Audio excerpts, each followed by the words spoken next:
And there it is. Mary Lou, I am glad to have you here on this Amazon Live as we do author interviews. And with that, I know who you are, but let the world know who Mary Lou Kayser is, what's going on in your world. And we'll just talk about life, interesting stuff, and your book, Leadership Limericks. Nice. Well, thank you, Scott. It's so great to be here, to see you and what you're doing here on Amazon Live. I love it. I think, there's something to be said about talking to real authors who put in the time to create something that is going to help other people. And you're showcasing a nice variety. So I'm honored to be among that group. Yay. And yay. And you're an author yourself. So, well, gosh, I mean, people watching, they can see inside my home studio where I spend most of my days. I write here, I podcast here, I cook up new inventions here, sometimes practice yoga. Nice. Take a nap if I get really tired, which happens. Yeah, I mean, as far as logistically, I live outside of the beautiful city of Portland, Oregon. I'm in the Great Pacific Northwest, like you are. And I'm looking at my window today. It's a beautiful day. I run a business that helps people with content strategy and writing and publishing, as you would expect. I host a podcast called Play Your Position. I know we're going to talk about that today. Been doing that. I'm in my 8th year of podcasting, and it's been a tremendous experience. Again, had the opportunity to talk with you on the show a couple of years back, and it was wonderful. And on a personal note, I am a mother of 2 children who are in their early 20s and enjoying life and figuring things out. I love football.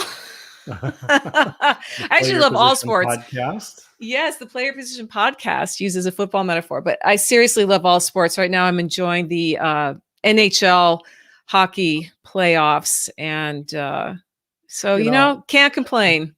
I grew up in the Northwest, and of course, hockey is not really a thing here. But if I had been somewhere in the Midwest or back east, I definitely would have been involved in hockey. Just to me, it's such a clean sport, Except when they slam each other against the wall. But it's just I mean, you have a very clear objective. There's right. So it's kind of like soccer on on fast on forward, ice. Yeah. Right.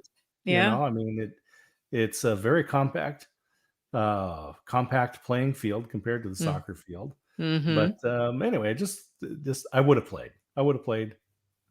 But I'm here in Oregon, so I did play football. My son played football, and that's one of the things I loved about your podcast is just resonated with me right there as well. And you said 9 years podcast. 8. I'm in my 8th year. 8th year. Yeah. Well, that you got started back before podcasting was like the thing to do, before Anchor made it free for everyone to just start sending out, and you had to make an investment, and I'm sure it wasn't as easy today as it is today for people. Yeah, I'm not I don't know if it was any harder or any easier than it is today. It seems to be the thing that everybody's doing. In Sure. fact, I got together with my son and his housemates and getting to know them, and they wanted to know what I did. And when I said I was a podcaster, they're like, "Oh, well, how long have you been doing that?" And when I told them, they were like, "Wow, you're a podcaster OG." And I thought, yes, I got the OG stamp. Oh, gee. I'm an OG, man. I loved it.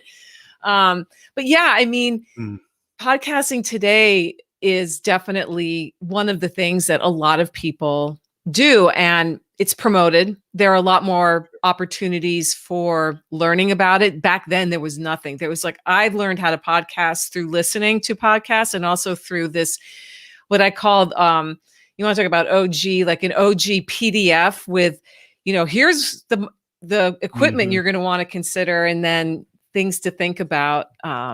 But I definitely had to scramble around a bit to figure out where to host, Mhm. um, getting guests, all those things. Uh, Sure. but And it's now been a great people like, ride. Pat Flynn and John Lee Dumas, they make it easy for people. Hmm. They offer free courses. They kinda get the equipment list, the good, better, best. But, Hmm. really, realistically, in many cases, depending on what you wanna do, but if people have a modern smartphone, the microphone in that is probably as good as what Yeah. many people would have started with, say, 8 years ago. Yeah, for sure. Yeah. So yeah, I mean, podcasting is a great medium. Um, and there's a strategy to it. You know that. You don't Mhm. want to, I mean, I think there are people that just show up to the mic and say, "Oh, we're going to riff back and forth." And that's great for certain people. That's not the Sure. approach that I took.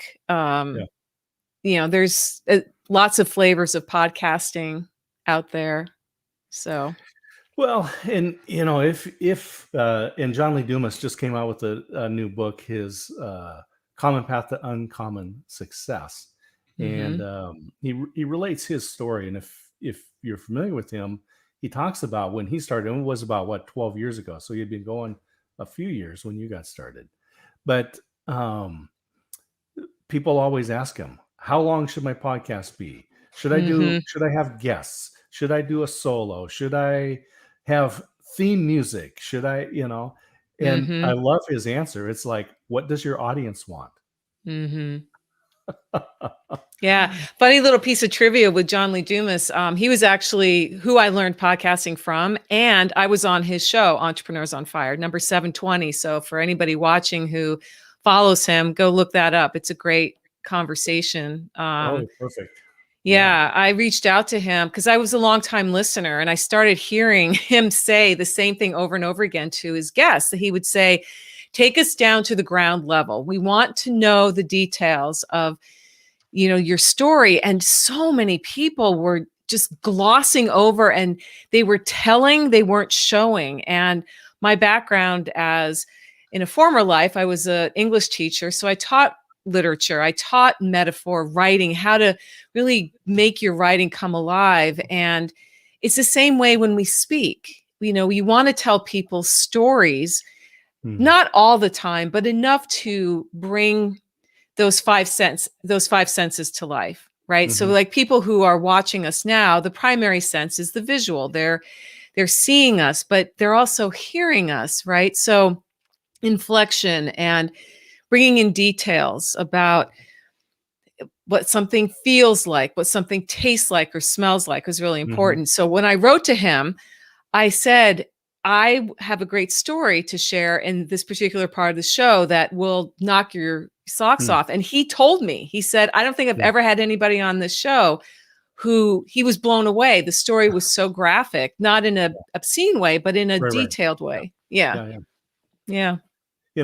It's funny because, and I just wanna grab it is episode 720, correct? It is 7:20. All right, Yeah. I'm putting that into our comments here, so if people wanna listen to that, and I encourage you to listen to, not only, Play Your Position podcast, but also the, John Lee Dumas, because he does Mhm. bring in the best people in the world, like Mary Lou. So, um, It's the was just thinking back to the Dead Poets Society with Mm.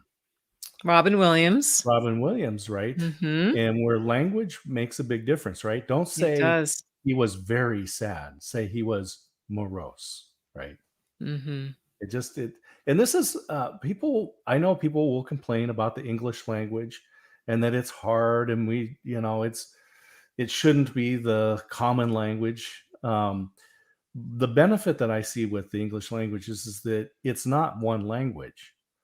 It's been infused by so many languages over so many years that we Mm-hmm. don't have just one word for a rock. We've got a pebble, a stone, a boulder, right? We have all these nuances Mm-hmm. of words, and people that can use them well can hit that part of our being where we don't have capacity for language, where we do have just emotion. It's true. Yeah, I have friends all over the world, and sometimes we talk about language, and I'm so impressed that I look at myself, for example. I studied French when I was in school, and I studied German when I was in college, but I'm by no means fluent Mhm. in several languages. And my friends who live in other countries like Sweden and uh, the Netherlands, for example, even the UK are where English is their Mhm. native language as well, are fluent in not just two languages, like sometimes you might learn Spanish, right? Here Sure. in the States. No, we're talking five, six, in some cases, seven languages. And Sure. Yeah. to me, that's just to be able to speak other people's languages is an immediate way to connect. It's absolutely true. So I grew up in a bilingual family. Mm, So lucky. Spanish was just a part of our life, right? I mean, that's how my mother and my grandparents communicated. So, Mhm. and my great grandmother only said one thing to me in English her entire life. Wow. She said, "You should speak Spanish. It's good for you." That was it. I love it. Oh Well, my the only gosh, time that's it was, awesome. and Yeah. so I also did in high school study some German, Mhm. and when I was in the Air Force, I studied Korean. And the thing that I found by studying language in general is that you cannot separate culture from language. Mm-mm. So when I had an opportunity to go to Romania, this is a number of years ago, and work with orphanages there, I got online and started learning as much as I could, Mhm. just, with, and so I was specifically, I wanted to learn the word for friend, brother, especially working with the orphans, because what I had seen Sure. is in so many cases, and I'll just say there's nothing particularly special about being American, but we do have a lot of resources, which gives us Mhm. a responsibility to those who don't have it. And so I was there not as an American, but as a person that had something that I should share, right? Well, what I saw a lot of times, especially with orphanages, is the Americans come in and those kids are calling them mom and dad, right? Oh, wow. Which is a cheat because you're not, right? I mean, you're not adopting them and bringing them home. You're just going, look, I'm trying to, I'll help. I'll do what I can to provide education or computers or whatever it is that we can do, right? Right. And so I learned a couple of things. Like, I learned how to say friend. I learned how to say brother, because it's like, look, I'm not your dad, but I can be your brother, Mm. right? Sure. I can be your friend. And I also learned how to say I am Romanian. And if you'll remember Mm. back at the Brandenburg Gate with John F. Kennedy, he said, right, I am a Berliner, right? Mm. And Mm. I'm a Berliner, right? Mhm. Mhm. And that just stuck with me. And so I learned how to say I am Romanian, right? Mm. Nothing Mhm. special about being American. And so we were with some of the boys, and these are teenagers, and I was over there helping him set up some computer network stuff, which I didn't know how to do, but a friend of mine showed me enough to get it done so I could go in there and build it and then leave and forget the knowledge forever. We were across the street at this pizza place and we're playing pool, right? And we're just back and forth, and it's these teenage boys and me, and you're just kind of talking. The conversation was like you would have around any pool table and pizza. And as one of the guys was getting ready, he's leaning down, he's making the shot, and I'm talking and stuff, and I said, I'm going to practice. And I said, Sint Roman, right? Which means I am Romanian. And probably bad syntax, grammar, pronunciation, horrible accent or whatever. And he's getting ready to make the shot, and he just looks up, doesn't even stand up. He just puts his head up and looks at me and says, "You wish." And I said, that's success, right? He could be proud of who he is. But anyway, that's a longer story. But it's a great story. I wanted to learn their language as much as possible because I knew that was the best way to learn culture without being immersed into it until I was actually there. Absolutely. Yeah. Yep. And so I'm just going through. There was, speaking of that, you have John Lee Dumas quoted in your book here. I do. And I'm just going to throw this up because we are speaking with Mary Lou Kayser, who, among the many things that she's done, has written this book, Leadership Limericks. And just to give you an idea of what this is, this is one of the most fun business books on the planet. And there are literally tons of books out there. Yes. But you will not have as much fun sitting down. And I'll say this is not the kind of book where you want to just sit down and kind of read the whole book over a period of time. This is the one where today it's a beautiful day. I'm going to go out on my front porch and I'm just going to grab this, and I'm going to grab a couple of these and maybe just think a little bit about these books, or about the quotes. And let me find one of them in here that I like, that I've shared with people. Let me see. I'm gonna go to the index because I can find it. Yeah, it is alphabetical. Yeah. Okay, here we go. So on page 67, it's Milton Berle, and people that are my age will remember Milton Berle. Many people out there listening to this don't know who he is, but you can Google up Milton Berle, longtime comedian. He says, and what you've done is you've taken these famous concepts and quotes, but turned them into limericks. And it just so Milton Berle. It can seem like the rivers to explore have dried up and there aren't any more. Instead of whining and wailing, get a hammer and start nailing. If opportunity doesn't knock, build a door. Yep.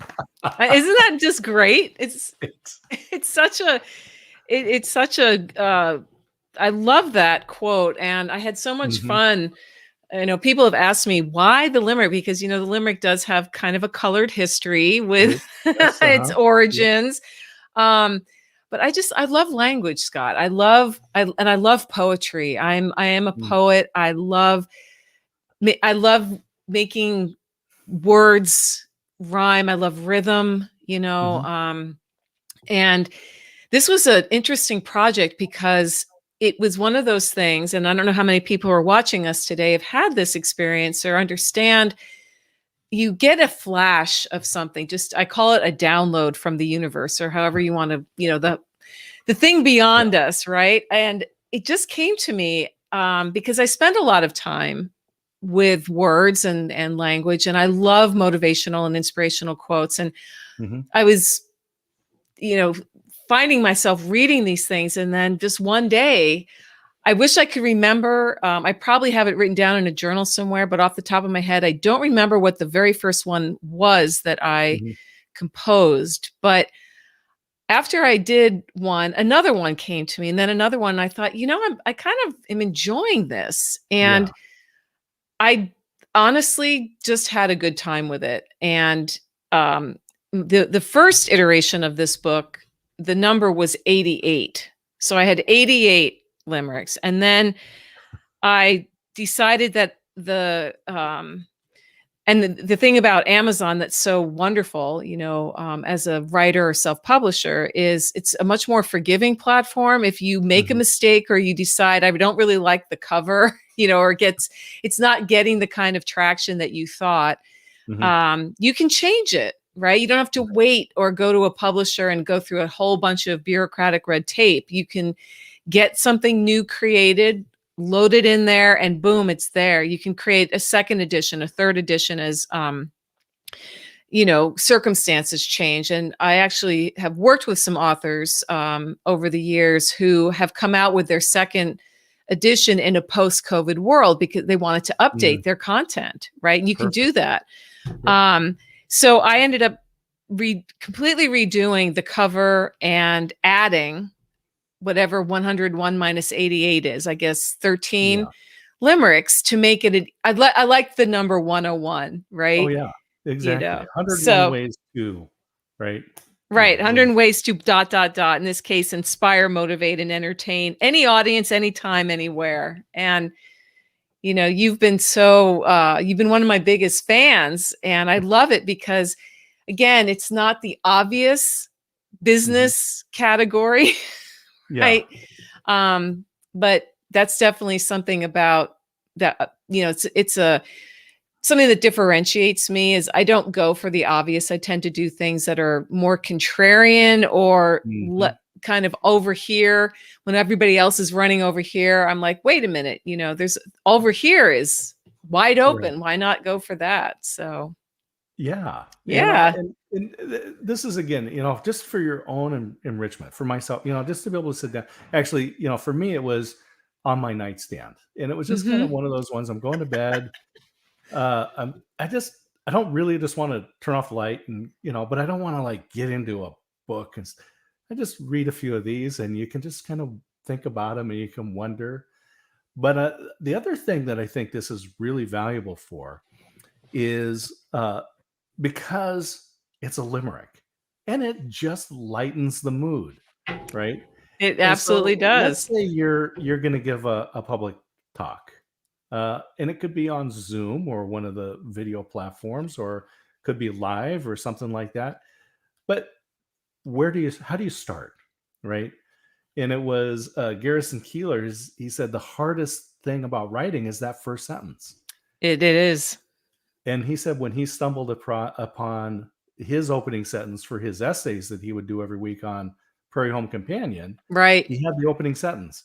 It was a quiet week in Lake Wobegon, my hometown, right? And then he could go into anything from there. It didn't matter, right?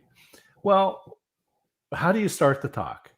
And the experts who tell you, don't get up and say, well, I'm not really good at public speaking, so no one wants to listen to you. Or, anyway, there's a lot of filler things that you can say. Right. But why don't you just start? And so I would start with like Abraham Lincoln, right? And if you get up and you say, well, I want to give you a quote by Abraham Lincoln. First thing out of your mouth, and people are like, yeah, I heard Abraham Lincoln. Okay, Abraham Lincoln, right? Old Honest Abe. And it's going to be whatever it is. And you come out and you say, it's not the years in your life that counts. It's the life in your years that amount to what matters most. Raise a glass and let's toast to more memories than are possible to recount. Right. And all of a sudden, they're just like, wait, well, it was a limerick, first of all. Right. And it wasn't dirty. It didn't involve, a bar or, or a boat or something. Right. I mean, right. And all of a sudden, you have now captured their attention.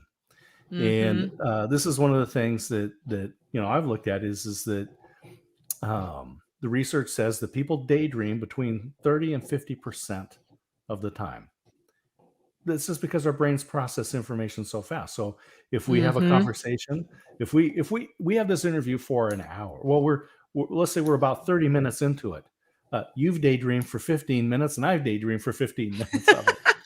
And it doesn't mean that we're not paying attention or listening to each other. It just Right. means that we're able to process this information, right? Well, when you activate, um, well, there's a part of your brain called the orbital frontal cortex, and this Mm-hmm. is the part that is error detection, and it's when something unexpected happens, Mm-hmm. and it causes the brain says, "Hey, wait a minute, this isn't something's happening here. I need to pay attention." Yes. And someone says, "Oh yeah, so I'm going to give you this quote by Abraham Lincoln," and it comes out as a limerick. All of a sudden, their attention is focused, and then you say, "I'm Mary Lou Kayser. I am here to talk to you about podcasting, and I want to share with you about my 8-year history here." They're going to hear that Mm-hmm. because you activated that part of your brain. The other thing that's interesting about the orbital frontal cortex is that it is responsible for facial and vocal recognition. Hmm. So not only have you grabbed their attention, but you're imprinting your face and voice on their brains. So why would I not start with one of Mary Lou's leadership limericks the next time Yeah. you give a talk? Why not? And That's right there. you brought up, so I wrote one for my podcast. Can I read it? Oh, please, Yeah. please, yeah. So play your position. Through a process of self-inquisition, you will pinpoint your values and mission. With these things all revealed, you can take to the field and confidently play your position. See, that's perfect. You know. So, what a better bio. And I just want to encourage everybody. I just want to encourage everybody. We have in the carousel, we have the book highlighted there, and right next to it is the link to the Player Position podcast. And I encourage you to subscribe to that and listen to it, and rate and review very highly because it's fabulous. Oh, And yeah. so, yeah, I often tell people that this is absolutely the best time ever to be alive, because Mm-hmm. the barrier to entry is simply your willingness to participate. If you want to be on the radio, you can start a podcast. If you have a modern phone, you have everything you need Yep. to create a podcast. And the cameras on those are great. So you want to be a screen star, YouTube, TikTok. I mean, there's any number of platforms out there that will allow you to do that. If you think you have the skills to be a photographer, Mm-hmm. there's many places for you to post and share that, and you can get paid for them. There's places where you can post and get paid. So it's not Mm-hmm. like you're doing these things just for free. And if you want to write a book, if you have something that you want to say, then kdp.amazon.com, set up an account. It's Mm-hmm. free. Download it, write your book, publish it, put a cover on it, hit publish, put whatever price you want on there, anything from free on up. And no one is going to stop you but yourself. It's true. You know, it's Mm-hmm. this is, I say, this is the greatest time ever to be alive. So, Yeah. so these kind of came to you. You had one, and then you made 88. Then you got 101, Yep. and you published it. So what was your process like? How did you? I mean, you've gathered these things up. What did you actually do so that people can get copies of Leadership Limericks and they're mailed right to them? Right. Well, there's this interesting myth that goes around about being a writer or being an author. People tend to romanticize it and imagine somebody who has elbow patches, smoking a pipe and is kind of this Right. mysterious loner that is dumping his or her uh, deepest secrets, onto the page. And, writing and publishing has definitely changed over the years, although the desire to share a story has not. And I agree with you. I think it's an amazing time to be alive because technology has opened the world to us. You and I are talking over this tremendous technological thing that we have our mics, we have our cameras, our laptops, and we're able to have a conversation. It's being recorded. People are tuning in. And so as far as the process goes, all of these things come into play. Now, when it comes to writing a book, you have to write the book to start with. And that typically is a solitary act until you're at a point where you need the feedback to make sure it's the best book possible. Because I'm of the mindset that if you're going to write and publish a book, make it as great as you can. Invest some time and even some resources into getting an editor to go through it. So you don't have a bunch of typos. You're going to need to have it formatted in a way that's going to look like a book. When you open up this book, the everything is centered nicely. It has page numbers. You get to pick the color of the pages. You can have cream colored or white, and depends on your personal style. So that's part of the mix. I hired a graphic designer to create the cover for me. I wanted a professional to make it look like a book and not like, I hate to be snide, but there are some self-published books on Amazon where the cover is just so awful. And the cover is everything. You've got to have good content inside the pages because people are going to sniff that out immediately once they've purchased. But you also have to have a cover that's eye-catching and bold and big font. When it comes to a nonfiction book like Leadership Limericks is, simpler is better in terms of the main title. So the main title of this book is Leadership Limericks. And then I have a longer subtitle, but that plays into things too when it comes to search, when it comes to categorizing where your book is going to live. So writing and self-publishing a book is a team sport. You're going to include other people along the way. And for me, I didn't include people until I needed the editing and I needed the formatting folks and I needed the cover designer.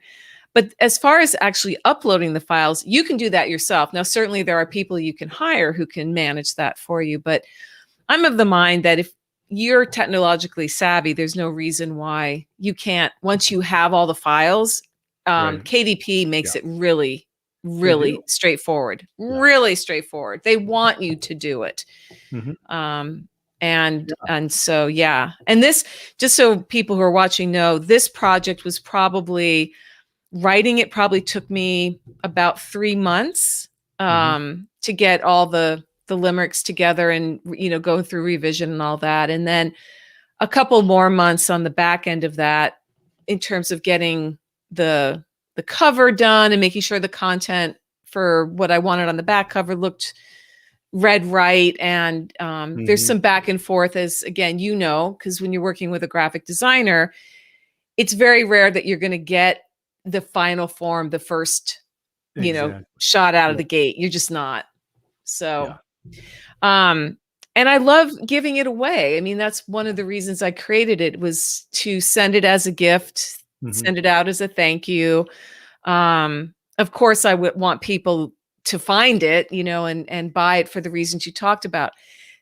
Any limerick in here could be a great way to start off a speech, for example, or a podcast broadcast on something, or there's 101 episodes right here. There's 100. Seriously, I mean, I could do a whole podcast on leadership limericks, and then you just gave me a good idea for something else. So, I mean, the process of writing a book, no matter how big or small, is always going to be the same. You have to have an idea. Then you have to get your butt in the seat and actually write the thing.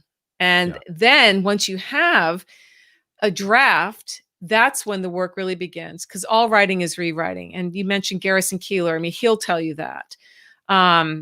Any of the authors that people love to consume, that finished product is the work of a team. and it's a lot of hours. But once you have a book, this is what when I'm working with clients on their books, what you have a tangible product. Nobody can take that from you.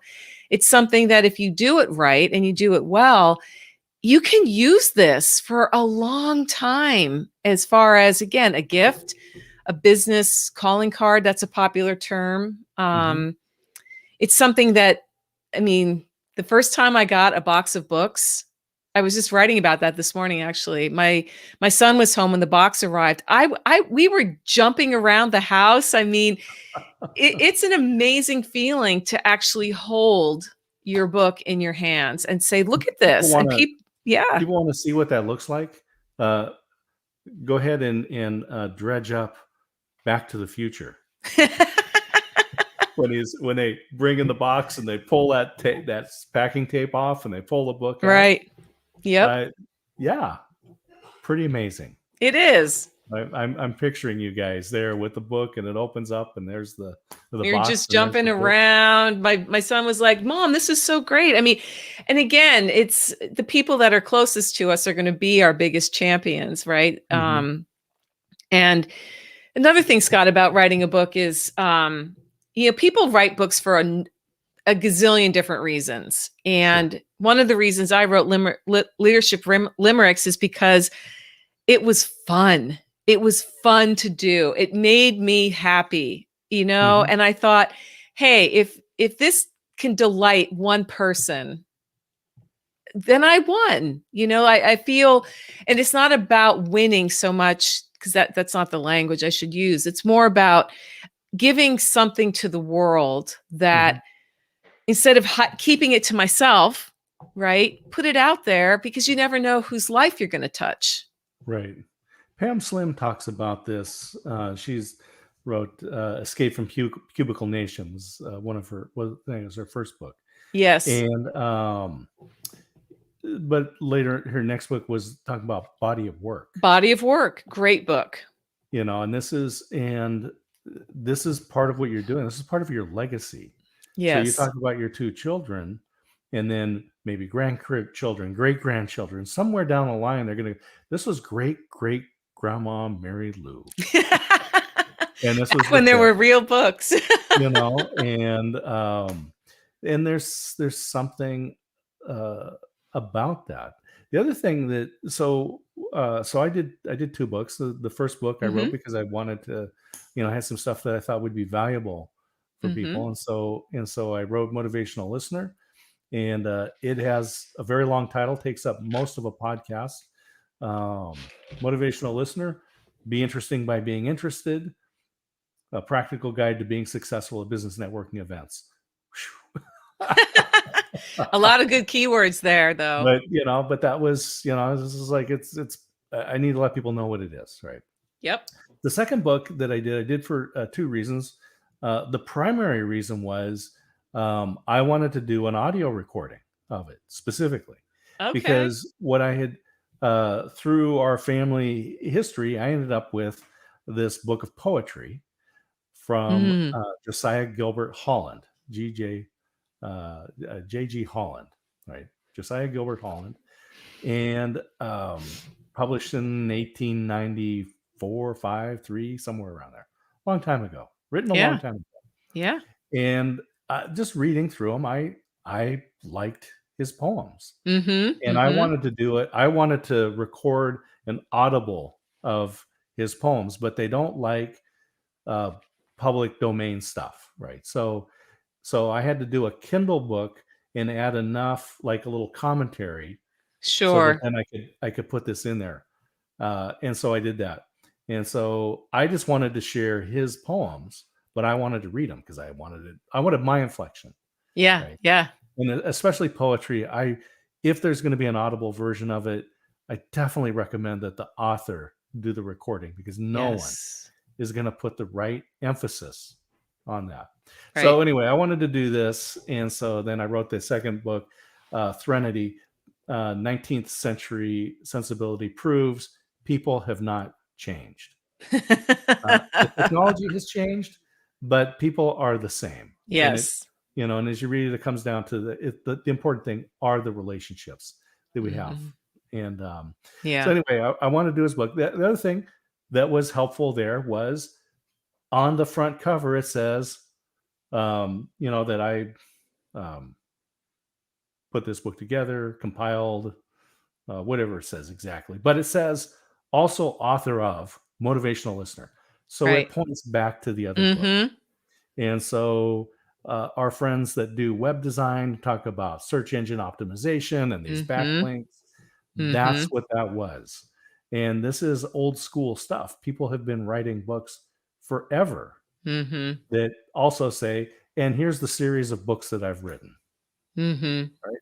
Oh yeah. But I mean, you brought up Pam Slim's body of work. I mean, that's something she talks a lot about. And I'm a huge proponent of uh, putting things together that are you can point back to. It may not be what you lead with because our careers change, our focuses change and such, but to be able to point back and just show this is my body of work. This is my portfolio, right? This is it's showing people that you have shown up and have something worth saying and contributing.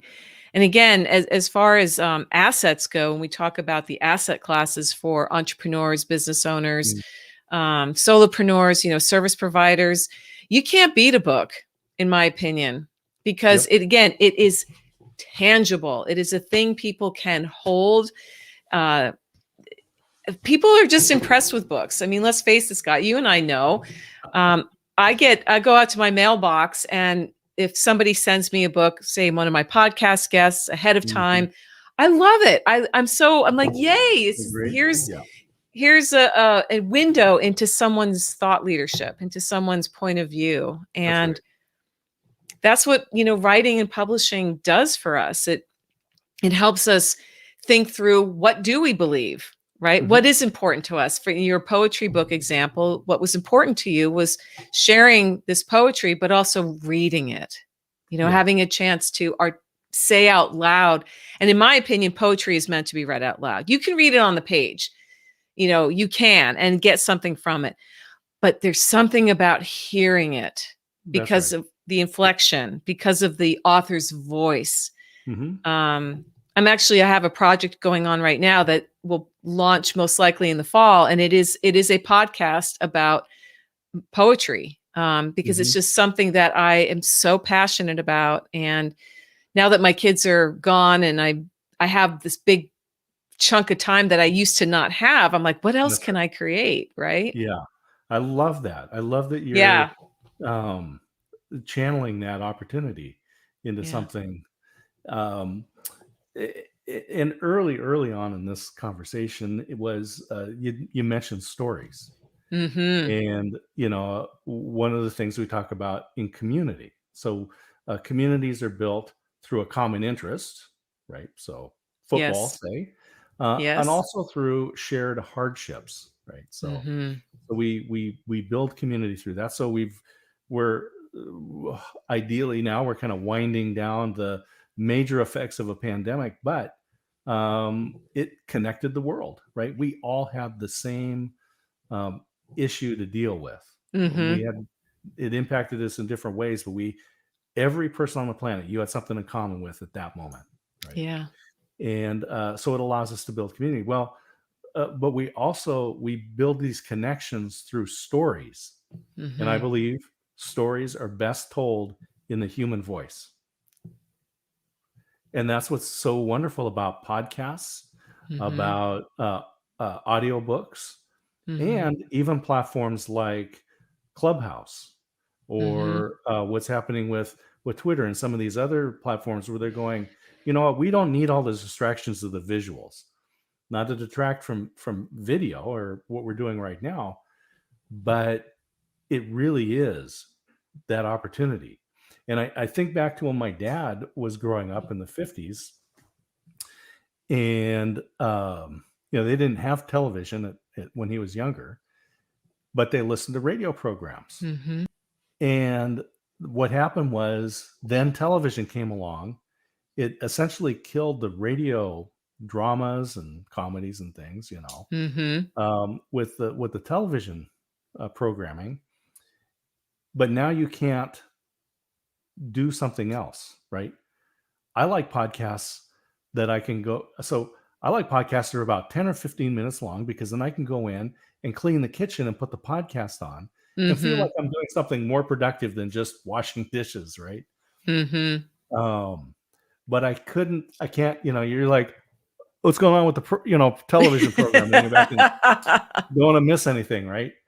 And so audio has such a tremendous impact. It really does.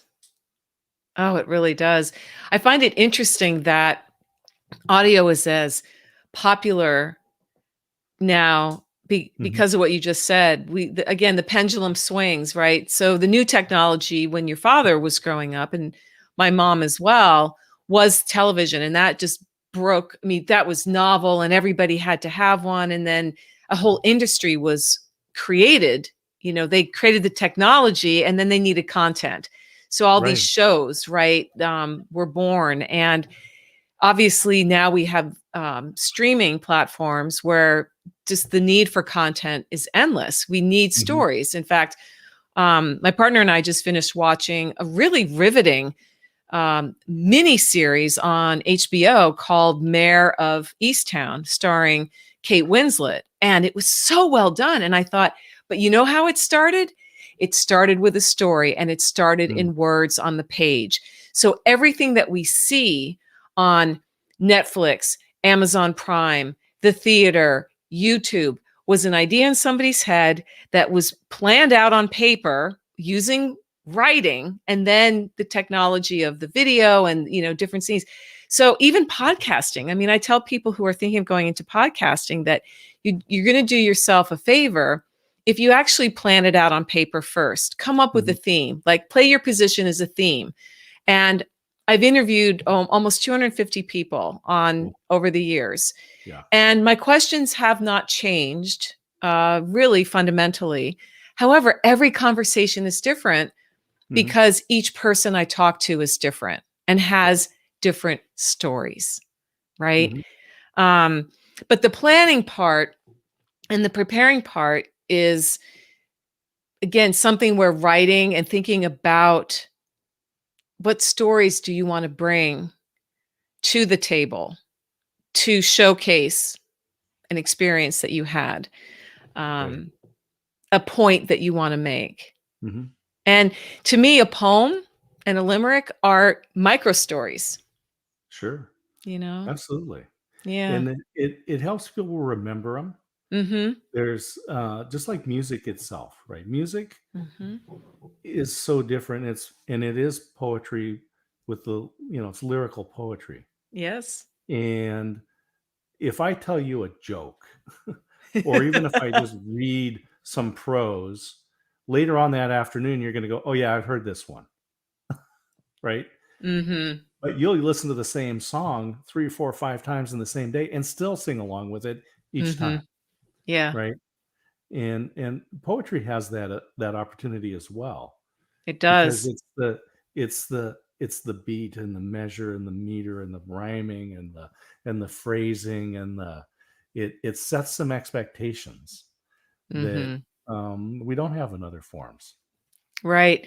And also with audio, what I love about audio, and I guess, with certain kinds of videos, you can rewind and watch something over again. Um, but I mean, I learn best through my ears, and I have Mm, since I was a girl. I grew up in a home. My father had an enormous record collection, mm, mostly classical, opera, but he also loved folk music. So I grew up listening to Judy Collins. I grew up listening to the Kingston Trio, sure. um, Peter and the Wolf, where the I story remember was all those, also, yeah. oh my God, it's just, I still remember, I can picture myself in the living room as a little girl being riveted by this story that was set to music. And so when I was in school and my teachers were teaching us, right, which a lot of times was lecturing, thankfully that has changed to a degree, not completely, Mhm. but I was always a doodler. and a pretty extensive note taker. So I would be channeling what I was hearing and putting it onto the page. And that's how I really anchored it. And the fact that podcasting has opened up this world to us through our smartphones, where we can go in and listen to a mini series type show like Serial, right? That was, or This American Life, which was made popular. But then I love listening to interviews, because people who are taking their time to share their stories within some a context of a podcast.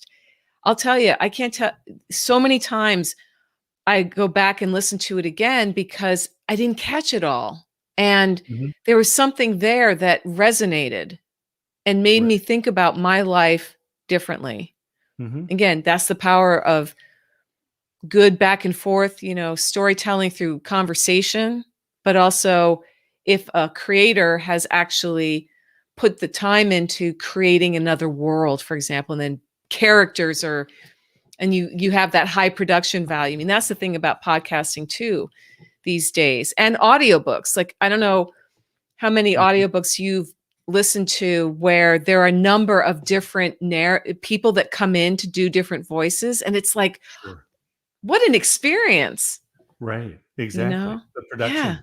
Yeah. So I was just, as you were talking about listening to this album collection that your father had in the folk, and it did remind me of another one of the limericks written by Bob Dylan, who arguably is one of the most prolific poets.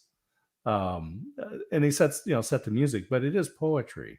Yes. And so I love that you quoted his: "Money is great, this is true, but passion and purpose are too.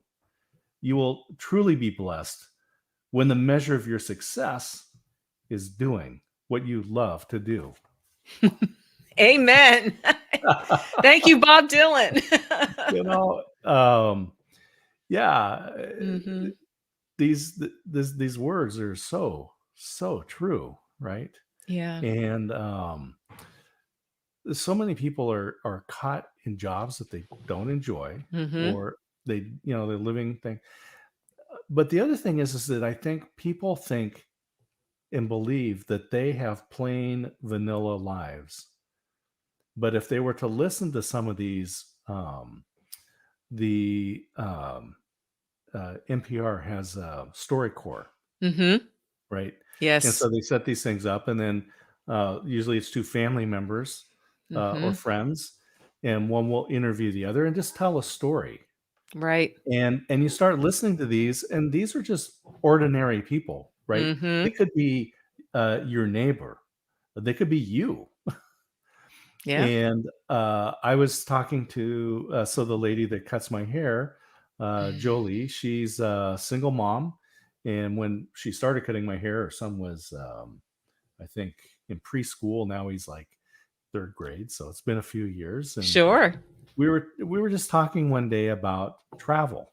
Oh, we both enjoy some travel, and so we kind of talked about where would you go, or where have you been? And she said, well, someday I'd like to go to Europe. Oh, okay. Well, where in Europe? Because that's, there's a lot, right? And she said, well, France. Oh, well, France is a pretty big, France is the size of Texas, right? So where would you want to go? Well, it was a particular area in Normandy. Okay, sure. Well, okay, so why did you want to go there? She said, well, and she tells a story about her grandfather that was a history buff. And so he wanted to travel there and go into the catacombs there. And so here's her grandfather, grandmother, and her mother and her aunt. But her mother and her aunt were young, right? Really, like maybe 1 year old, 1, 2 years old, something like that. And so the family of four, they travel over there, they go into, and they're touring through the catacombs, and then but the girls are a little fussy. So mom said, well, I'm going to take them out to the car. And he says, I just want to see a few more things, and then I'll come out. Well, he fell down some shaft Oh, no. and was killed. And it Oh, took my like 3 goodness. days before they found his body in Oh, there, my right? goodness. Yeah. And so, her mother, who was one of the little girls, Hmm. has never been there. And so what she actually said when we said, "Where would you like to travel?" She'd like to travel to Europe. What she really wanted to do was go with her mother back to this spot. And I Yeah. said, I go, Mm. "Jolie, look, if you share this story with your friends, they will take care of your son while you and your mother go.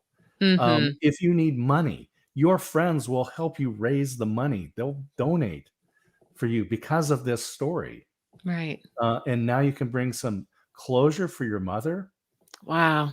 People do not Wow. have plain vanilla lives. Mm-mm. And this is one person.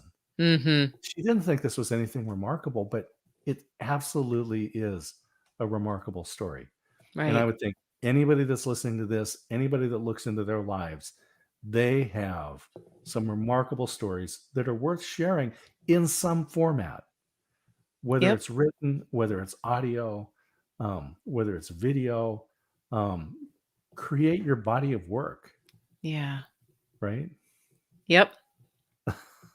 Yeah. I mean, you're absolutely right about our stories. One, we tend to downplay our stories because they're so familiar to us. Well, why Mhm. would anybody be interested in that? Is a very common thought process that people Mhm. have. And um, the fact of the matter is, I worked with a storytelling coach back in 2014, and he would tell us from the stage, and he was actually quoting Leonard Cohen, another amazing lyricist. Yes. um, and the statement that Bo shared with us was, the more personal you can make it, the more universal it becomes. Oh, wow. And yeah, and what Yeah. happens with a lot of people is, I don't know why this is, but we think, and again, I've taught writing for so long, and it happens with the blank page. People are like, you're talking about Garrison Keillor. Well, how am I going to start? And if you have a way in, usually once you have that way in, it just all starts to flow. But it's getting the way in, right? How do you find that way in? And so sometimes people think, well, I need to be able to appeal to everybody. No, you don't. Tell your Mhm. story. The more personal, the more granular Mhm. the story is, the more universal it becomes. Because what happens when people are either reading or listening or watching a story, they are filtering that story through their own lens, and they're finding those connections. Like, for example, Hamilton. When I saw Hamilton with my daughter, who knew a lot about Hamilton way more than I did, Mhm. I was absolutely mesmerized by what Lin-Manuel Miranda was able to do with what is typically presented to us as the most boring facts, right? Right? Exactly. The revolution, it's all Mhm. this generals and George Washington crossing the Delaware Oh, and yeah. all this stuff, and the ho hum boring. Like, I never liked history because it was always presented so Mm. dryly. But I'll Right. tell you, if I was a young person today and my teacher said, Yeah. "Hey, we're going to learn about the revolution through Hamilton," hello, and that's the genius, right? Mhm. So I encourage, everybody who's listening, watching this, is your story does matter, and it it may not have, all the dramatic elements that sometimes people think need to be in a story, but it doesn't have to, for it to have Right. the ability to resonate with an audience. And Yeah. you start with one and see where it takes you. Yeah. You know? So I'm a fan of history, and that's why I wanted to do those books from those published in Right. Holland. People haven't changed. We are the same. No, that's right. Technology has changed. The buildings have changed. Governments have come and gone, but people are the same. Mhm. And but there was some advice from an old theologian named R.C. Sproul, And, he was talking about specifically about reading the Old Testament. And he goes, you need to think of these, but you need to read this existentially. That is, that these people existed in a time. Yeah. Right. And when it says Abraham was told by God, take your son Isaac, your only son, and take them up on the mountain and sacrifice him. And you turn the page and it says, and Abraham got up early the next morning, and it was just like, yep, gonna go do, this is like, and he's saying, no, look, he was up early in the morning because he didn't sleep that night before. He was wrestling in turmoil with what he had been told to do. Yeah. That's why he got up. It's not, oh yeah, and he got up early in the morning. This doesn't mean, but you think about this. So when you think about Hamilton, and you think about what was he wrestling with? What were the concepts? What was inside? What was his family? What was his friends? He was thinking about his future. What if I make this decision and people don't like me and I lose my livelihood? And there's no unemployment to support me. Right. I mean, he was overcoming all kinds of personal demons, being an orphan. I mean, the very first song that is sung in the opening of Hamilton sets the stage for who this man was. And each one of us has a story of with circumstances, and we lived, depending on, I think about my children, coming of age during a pandemic, right? How the pandemic disrupted everything, as you said earlier. There's not one person on the planet who was not impacted by the pandemic. And how are we rewriting our own narratives as we come out of the pandemic? What stories are we telling ourselves about what's real and what's not? What stories are we telling our children? What stories will they tell? I think of my grandparents were young people, very young, under the age of 10, when the Spanish flu of 1919 hit, when World War I started, when the stock market crashed at the end of the 1920s, my grandparents were young adults, start looking at their lives like, we want families, we want careers, we want to buy a house, and they made it. They made things happen. People are resilient. We are so resilient. And that's part of what I like in history is you see these obstacles that people have been able to overcome. Right. And things are so much better. Mary Lou, I just want to say thank you. I'm going to put this back up again because it is so much fun just to talk to you in general, and especially with your book, Leadership Limericks. What a great book. I just thank you for putting this together and bringing your team together. And thank you. And I hope that people are clicking on it, adding it to the cart, buying this, and thinking about the 101 speeches that they can now give because they have an opening line. Well, Scott, this has been great. Thank you for inviting me to just have a really great conversation with you and talk about things that are near and dear to my heart, and I know yours as well. And I imagine many of the people watching this are book lovers and word lovers. It's been great. It's perfect. Thank you. All right. Hang on here. I'll put you into the green room. We'll be back in just a moment. All right.